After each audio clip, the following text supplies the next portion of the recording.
Teka-teki Fitri Salhuteru rangkul pendukung Nikita. Menanggapi tentang pernak-perniknya kasus Nikita Mirzani.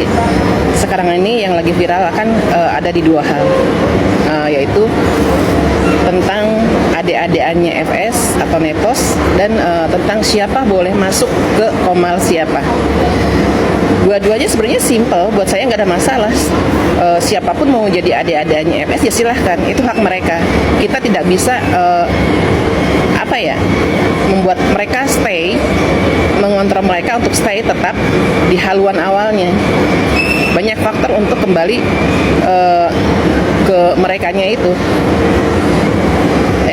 Ya faktornya entah uang, entah kepercayaan, entah apapun itu, bukan hak kita untuk meminta mereka untuk tetap stay dari komitmen sebelumnya.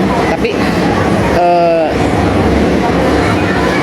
untuk yang kedua ini, siapa boleh memasukkan siapa ke dalam komalnya.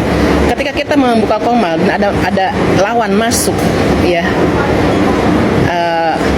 lawan kasus kita masuk, itu sebenarnya sesuatu yang luar biasa, harus dimanfaatkan sebaik-baiknya. Bagaimana cara kita untuk menekan mental orang yang masuk ke situ, bukan dengan diam membisu tanpa ada obrolan mengenai kasusnya. Otomatis kalau seperti itu akan diserang oleh netizen lain yang menganggap bahwa kalian sebenarnya stay di Nikita Mirzani atau enggak. Jika bilang bahwa tetap di Nikita Mirzani, tapi ketika memasukkan lawan dari Nikita Mirzani dan hanya diam saja, hanya manggut-manggut saja, yaitu terkesan dua kaki.